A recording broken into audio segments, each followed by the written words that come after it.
بسم اللہ الرحمن الرحیم. میرے عزیزو السلام علیکم.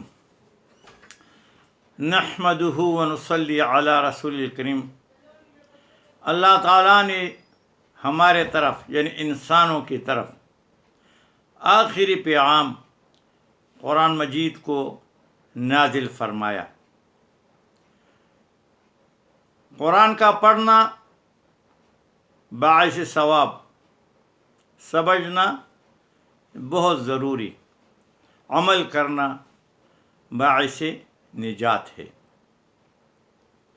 اس قرآن شریف میں اللہ تعالیٰ نے پرانی قوموں کی تاریخ فرمائی ہے. بڑے بڑے زوراور قوم گزرے ہیں اور ان میں بڑے بڑے زوراور لوگ تھے، جیسے فرعون ہوا، نمرود ہوا، حامان ہوا، شداد ہوا، قارون ہوا. دنیا میں بڑے زوراور تھے، اللہ نے ان کو ناکام کیا، دنیا میں ناکام ہوئے اور ہمیشہ ہمیشہ کے لیے ان کے لیے ناکامی لکھی گئی. یہ دنیا بہت مختصر ہے، بہت مختصر ہے. آج ان کے صرف باتیں رہ گئیں. اور یہ قرآن جو ہے یہ نہ سائنس کی کتاب ہے، نہ یہ میڈیکل کی کتاب ہے، اور نہ یہ انجینئرنگ کی کتاب ہے. یہ نصیحت کی کتاب ہے. جو اس کے نصیحت پر عمل کرے گا اللہ تعالیٰ اس کو یہاں بھی کامیاب فرمائیں گے. قبر بھی اس کی کامیابی والا ہوگی، محشر بھی کامیابی والا ہوگا، اور ہمیشہ ہمیشہ کامیاب ہو کے جنت میں داخل فرما دیں گے. ہم نے یہ کہانیاں قرآن میں سب کی سنی ہے، اور پھر ہمارے زمانے میں بھی ہم نے دیکھا ہٹلر جو جرمنی کا تھا، دنیا کو فتح کرنے نکلا تھا، نام و نشان ہی گم ہو گیا، پتہ نہیں چلا کہاں مرا کیسے مرا. مسولینی فرانس کا تھا اور یہ بھی ہٹلر کے لگ بھگ برابر تھا. اور پھر جناب وہ بھی جو ہے ڈکٹیٹر تھا، اور ایک جزیرے میں، دور دراز جزیرے میں، اکیلے پن کی دیار غیر میں دنیا سے چلا گیا، کوئی پوچھنے والا نہ تھا. اور پھر ہم نے ماضی قریب میں دیکھا یہ عراق کا صدام حسین 40 سال تک اپنے قوم کو اس نے قید میں رکھا، پوری قوم کو، اور قوم کو اتنا ڈرایا تھا کہ کوئی زبان بھی نہیں کھول سکتا تھا. اور پھر اس طرح قذافی، میں ادھر خود رہ چکا ہوں، وہاں کوئی اس کا نام نہیں لے سکتا تھا. آدمی غیب ہو جاتا تھا جیسے آج کل ہوتے ہیں، اور وہ اس کا پتہ نہیں چلتا کہ وہ کہاں غیب ہے. 40 سال تک یہ عمل ہوتا رہا، اور پھر اپنے قوم نے اس کو گاڑی کے پیچھے باندھ کے سڑکوں پر کھینچا. اور پھر ہم نے دیکھا کہ بہت طاقتور تھی اندرا گاندھی، جو مرضی تھی وہ کرتی تھی. پاکستان کو بھی 2 لخت کر گیا، اس میں بھی میں حاضر تھا. 3 سال انڈیا میں گزار چکا ہوں. یہ ہمارے بڑوں کی پالیسیاں تھیں. اور پھر اس کو اپنے گارڈ نے اتنی گولیاں ماری کہ بدن میں ایک جگہ بھی بچی ہوئی نہیں تھی. وہ خاندانی ختم ہوا. راجیو گاندھی کو بھی مارا، دوسرا بیٹے کو کریش کرایا، وہ خاندانی ختم ہوا. مجیب الرحمان بنگلہ دیش کو الحمدللہ ہم نے بنایا، کیونکہ یہ ہمارے ملک کی پالیسی تھی کہ ان کو بنایا جائے. میجارٹی کو جب آپ نہیں دیں گے تو یہی ہوگا. تو پھر وہی مجیب الرحمن ان کا ہیرو تھا، اور اپنے لوگوں نے ان کو ایسے مارا کہ کوئی بھی اس کے گھر میں نہیں بچا۔ ابھی جو اس کی یہ بیٹی ہے، یہ اس وقت انگلینڈ میں پڑھ رہی تھی، یہ بچ گئی۔ یہ اللہ نے نشانی اور عبرت کے لیے چھوڑا ہے۔ پھر جناب ہم نے دیکھا ذوالفقار علی بھٹو، جس کے سامنے کوئی بول نہیں سکتا تھا، اس نے ایک فوج بنائی تھی، ASF۔ وہ فوج جو تھا اسپیشل اس کے لیے تھا، اور وہ اس سے جو مرضی کرتا تھا، جس کو پہلے وہ لوگوں کو بے عزت کرتے تھے، اس کے گھر والوں کو، اور کیا کچھ کرتا تھا، پھر اس کو وزارت دیتے۔ وزارت ویسے نام کا ہوتا تھا۔ اس فوج کا نام FSF، فیڈرل سیکیورٹی فورس۔ ہر بادشاہ جب آتا ہے، لیڈر آتا ہے، وزیر اعظم، صدر آتا ہے، وہ سمجھ رہا ہوتا ہے کہ ساری زندگی میں نے ان قوم کو بھیڑ بکریوں کی طرح چلانا ہے، مگر اوپر اللہ ہے۔ پھر اس کو ایک ایسے آدمی نے پھانسی پہ چڑھایا کہ اس کو وہ مسیطر کہتے تھے کہ بس مسجد والا ہے، اس لیے اس کو بنایا تھا کہ یہ کس قابل نہیں، نہ اس کی کوئی پرسنالٹی تھی اور کچھ بھی نہیں تھا، بس وہ نمازیں پڑھتا تو کہتے نمازیں پڑھے گا اور کیا کرے گا۔ اور پھر اس آدمی نے تاریخ میں پہلی دفعہ پاکستان میں پھانسی پہ بھی اس کو لٹکایا بغیر کسی کیس کے۔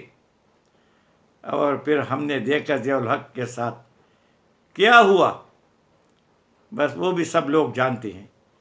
اور اس کے بعد پھر ہم نے جناب دیکھا کمانڈو والے کے پاس کیا، میں کمانڈو، کراچی جل رہا تھا اور وہاں فائرنگ ہو رہی تھی، دنیا جہان کے لوگ، اور ادھر کھڑا تھا اور ہاتھ ایسے ایسا کمانڈو کمانڈو، خوش ہو رہا تھا کہ میرے مہاجر بھائی جو ہے پٹھانوں کو، پنجابیوں کو، سب کو مار رہے ہیں۔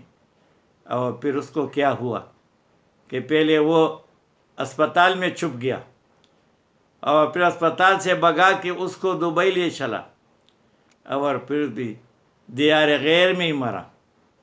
اور اس کو اللہ تعالیٰ نے ایسی مرض لگایا جو دنیا میں بہت کم لوگوں کو لگا ہے، کہ سارے کوئی چیز بھی اس کے بغیر دیکھے، صرف آنکھ کے اس کا کام کرتا تھا، بھائی کوئی جگہ بھی کام نہیں کرتا۔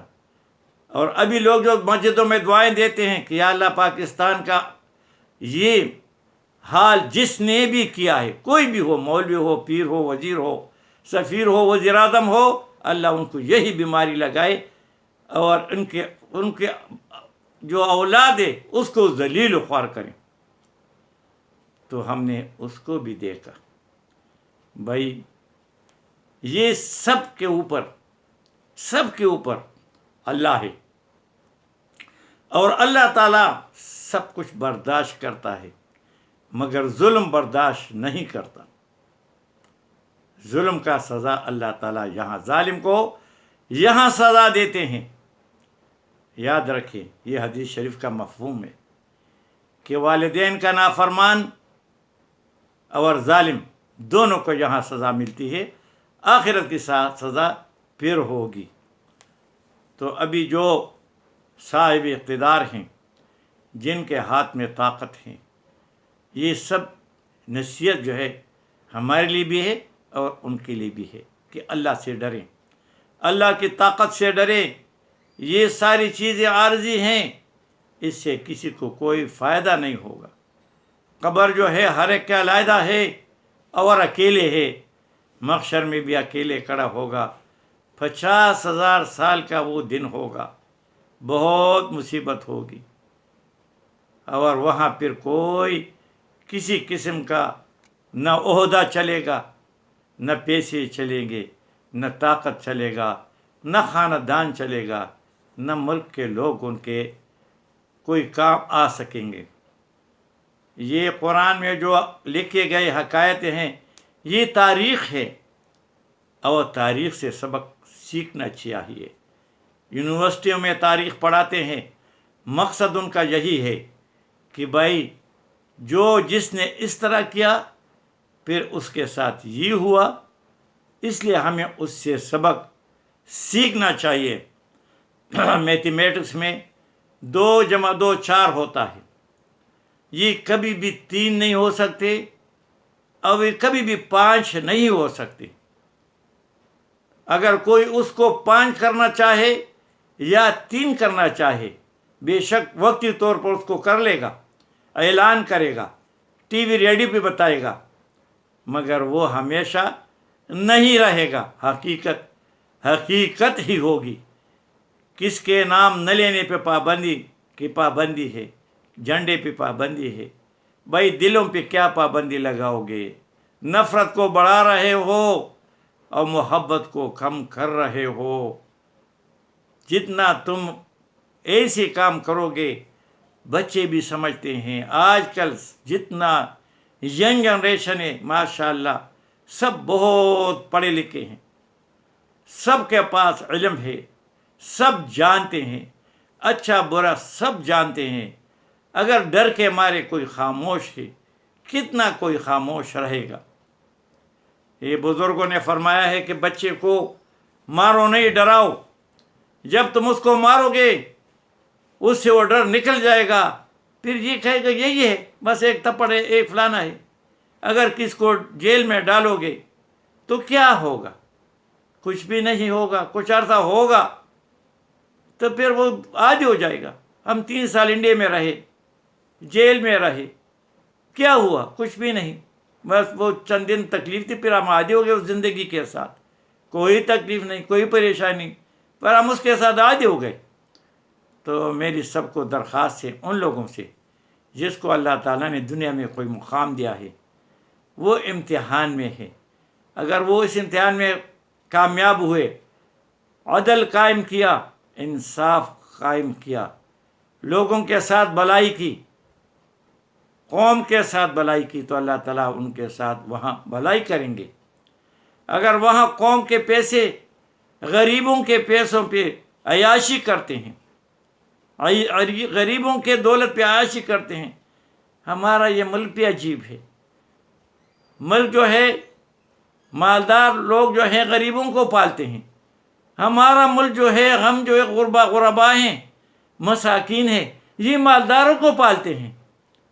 ٹیکس ہم جمع کرتے ہیں اور بجلی جو ہے مالداروں کی، جو بڑے بڑے افسر ہیں ان کی مفت، مراغات مفت، پیٹرول مفت، لاکھوں کی تنخواہیں، بنگلے مفت، 10 نوکر رکھے مفت۔ او بھائی یہ کیسے ملک ہے؟ یہ کیسے اس طرح چلے گا؟ یہ تو نہیں چلے گا بھائی، یہ چلنے والی باتیں نہیں ہے۔ غریب سے لے کر مالدار کو کس طرح ہم پالیں گے؟ یہ تو سارے سفید ہاتھی ہیں۔ ہمارے لیے اسمبلی کی کیا ضرورت؟ اسمبلی تھی تو کیا تھا، اور اسمبلی نہیں تو کیا ہوا؟ ایک سنانا ہے کس کو؟ وہ جناب اسمبلی کا جو اسپیکر ہے، جناب اسپیکر ایسے ہوا، جناب اسپیکر کیا کہتا ہے؟ آپ کا پوائنٹ آ گیا، بس اس کے لیے ہم نے ان کو پیسے دیے ہیں۔ اور پھر جناب یہ سینیٹ کا کیا کام ہے؟ اور یہ سپریم کورٹ نیچے جج ہے، اگر نیچے عدالت ہے ٹھیک ہے، اس کا کیا کام؟ کون کروڑوں روپے جو ہے جو دے گا؟ ان کو فیس دے سکتے ہیں وکیلوں کو؟ اور بھائی ہمارے الیکشن کمیشن کی کیا ضرورت؟ دفعہ مارو، بس ایک اچھا ایماندار آدمی کو بیٹھاؤ، سارا زندگی بیٹھا رہے، ہمیں کیا فائدہ؟ ایک آتا ہے ایک طرح کرتے ہے، دوسرا آتا ہے دوسرے کر، دفعہ مارو ان کو، کوئی ضرورت نہیں۔ اور ہمارا کسی کے ساتھ جنگ کا کیا ضرورت ہے؟ امن سے رہو، سارا پیسہ فوج پہ ختم ہو رہے، امن سے رہو، بس امن بہترین چیز ہے۔ لڑائی کر کر کے 75 سال میں ہمیں کیا ملا؟ کشمیر بھی آزاد ہوا، سارا فلسطین بھی آزاد ہوا، ساری دنیا آزاد ہوئی۔ وہ چھوڑو، دفعہ مارو اسے، تو وہ ہمارے سے تو وہ جو آزاد نہیں ہے وہ اچھے، ان کی زندگی اچھی ہے۔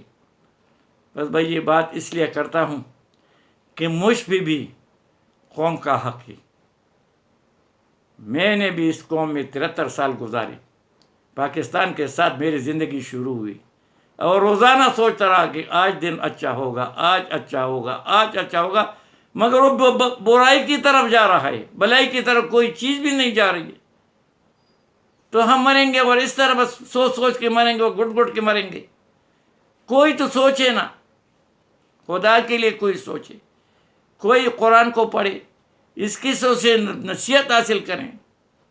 کسی وقت بھی موت کا بلاوا آ سکتا ہے، پھر کیا ہوگا؟ وما علینا الا البلاغ.